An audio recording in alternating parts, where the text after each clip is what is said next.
David Menzies for Rebel News here in downtown Toronto. And as you can see, Pierre Poilievre has dropped by what's known as the ZoomerPlex. He is going to give a speech and take some questions regarding the policy campaign of the Conservative Party. Well, folks, it was quite a spirited affair. It began with Zoomer's head honcho, that would be Moses Znaimer, doing an introduction. And Mr. Znaimer made some interesting points. He went back some 10 years ago when the Harper government was in power, and the Liberals, they weren't even the official opposition. And he said that a major misstep of the Harper government was announcing, in Davos no less, in front of the world global elitists, that the retirement age was going to be raised from 65 to 67. That did not go well with the senior population. Check it out. Generally speaking, and especially at that time, as people get older, they tend to develop more conservative attitudes. And maybe because of that, the Conservative Party of Canada began to take the senior vote somewhat for granted. Perhaps the most shocking example of that disregard was the surprise announcement by Prime Minister Harper and his Minister of Finance, Flaherty, at Davos that their government was going to push the age of OAS eligibility from 65 to 67. That bombshell did not go well.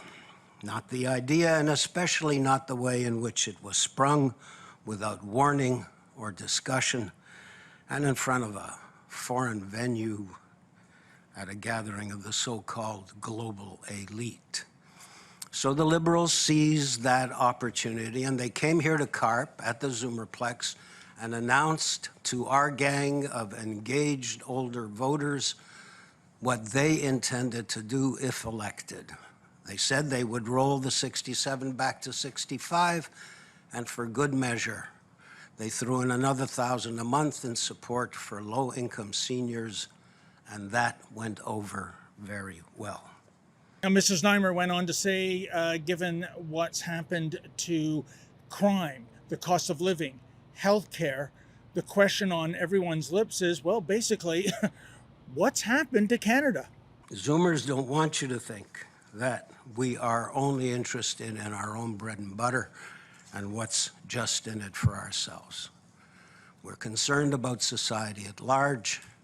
We're concerned about the cost of living, about housing, about home care, and particularly about the crime in the streets and the connection between that crime, the alarming growth in that crime, and the reckless, cynical immigration policy which has brought to our shores populations marinated in hatred of the West, hatred of Jewish people, and who brazenly, repeatedly display their bile in a fashion that is a stain on Canadian democracy. Mr. Poilievre then took the stage to deliver his speech. He received several standing ovations during that speech. Here is a highlight reel of what Mr. Poilievre had to say in terms of restoring what he calls the Canadian promise. You work hard, you get a nice life in a beautiful, affordable house. You get to live on a safe street. And when all that's done, you get a peaceful, tranquil retirement, watching your kids and your grandkids enjoy the same promise. That is what I understood Canada to be. And that's the thing that makes me most proud to be Canadian. And what we have seen over the last 10 years is that promise is broken. Our young people can't afford homes anymore. We have Toronto now as the second most expensive housing market in all of North America. In fact, the only more expensive market is Vancouver, also in Canada. In fact, in Toronto today, it takes 29 years for the average family to save up for a down payment. Remember, you used to pay off the mortgage in 25. Crime has risen. Violent crime is up 25%. Food bank use up over 100%. Inflation has carried out an all-out assault on the pensions and savings of our seniors. Increasingly, our elderly are unable to pay, they have to choose between eating and heating. And they're afraid to go outside because of the dangers that now lurk in their streets, including in communities where they used to feel comfortable simply leaving the door unlocked. But that's the bad news. The good news is there's nothing wrong with this country that we cannot fix by the foundations that came before us. Getting back to the common sense principles, the back to basics ideas of living within our means, leaving more in the pockets of the people, a government that is servant and not master, accountability for criminals, locking up the worst offenders so that we can be safe, restoring an immigration system that puts our country and its people first and brings in newcomers only in numbers that we can house, employ, and care for, and only by selection of those that are a good fit for our country. These are all basic things we did for generations with no serious controversy. And that is how the Canadian Promise was born. We're a country that has always been practical in solving its problems and determined to give the next generation a better life than the one came before us. Now, after Mr. Poilievre spoke, he took questions from the floor. Here is a smattering of those questions. Voting Liberal. So what's your message to the people who are afraid of what will happen in our future? Thank you. That's an important question. First of all, I want to say that I feel grateful that my campaign is giving hope to so many people. In fact, that's the #1 comment that I get when I hold my rallies and I go down that, we call it the tunnel of love as we're going in. They say that my plan, my purpose is giving people hope that they can take back control of their lives and live in the country that their parents enjoyed. I think we need to build out on hope. Lower the taxes to reward work, investment, home building, and energy. Unlock our entrepreneurial spirit. Cap the cost of government. Fix the broken immigration system. All of those things are necessary. In fact, they were necessary before, but they're more necessary than ever. And that's why I'm asking people to vote for hope for a change. All right. Next is from Lucas. He's from the Peak. Where's? First, we're going to get to Lucas. So bear with me, please. Thank you. I know, I understand. Hi there. Over the course of your career, who that you've encountered is most similar to President Trump, and how did you deal with them?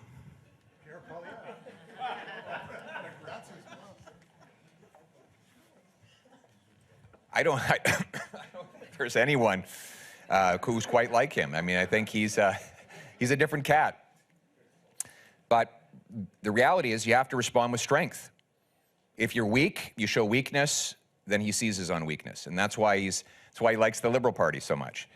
He said he wants the Liberals to be reelected because they're weak. And he said they'll be easier to deal with. And they've done nothing but project weakness from the very beginning. And so, you know, when we block our own resource sector and give the Americans our energy at a massive price discount, that's weakness.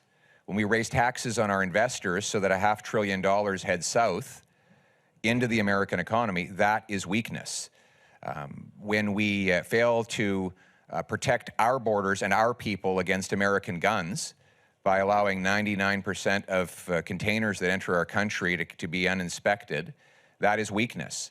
So we need to respond with strength, real strength. And we will do, I will do exactly the opposite of everything that the Liberals have done to weaken our economy and our relative position. We will be a strong economy. We will unleash our resources by approving pipelines, mines, data centers, power stations, export plants to take our resources away from America. We will also bring in axe the capital gains tax on any money that's reinvested in Canada, which will create a powerful incentive to repatriate all the capital that has gone south of the border. I want to bring it home. Mr. Poilievre, you said something very interesting and to me. Yes. You twice mentioned anti-Semitic riots. Now, I do remember that in the 30s there was a very large anti-Semitic riot. led by Nazis during the growth of the Nazis, and it was in downtown Toronto. I don't see, or I haven't seen, maybe I missed it, where and when the anti-Semitic riots of recent time have happened. Do you remember the places or the dates or times when these anti-Semitic riots that you mentioned took place? Yes, happy to.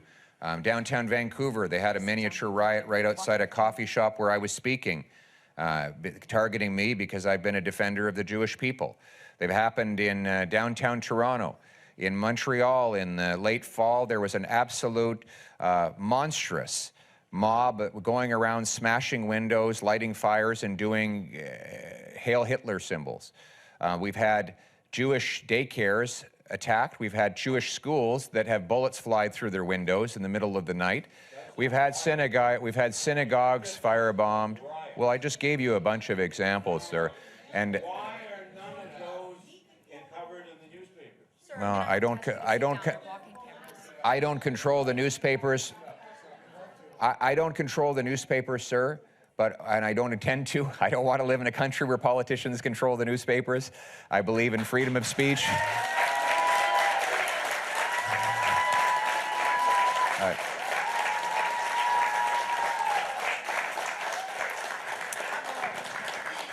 But my mission is to, when I become Prime Minister, to ensure that there are no anti-Semitic riots for the newspapers to write about. Let's make this a safe country again. So after the presentation, we asked a smattering of people exiting the ZoomerPlex what they thought of the event. Here's what they had to say. We liked it. Okay, then. Yeah. Everything I expected. Okay. Was there one thing Mr. Poilievre said that really resonated with you, ma'am? Well, there were so many things, and it's kind of the same thing that he's been talking about. Okay. Less taxes for the seniors and the security. What was It your was assessment? very partisan for Moses Znaimer. Oh, okay. I'm not sure what that means. Well, this is supposed to be a nonpartisan organization. But Moses Znaimer, who runs this organization, made a very partisan speech. And that would be? Contrary to the principles of the organization, CARP. Okay, then. Now, you seem to take issue with Mr. Poilievre for talking about violence against those in the Jewish community. No, Okay. I'm Jewish, Okay.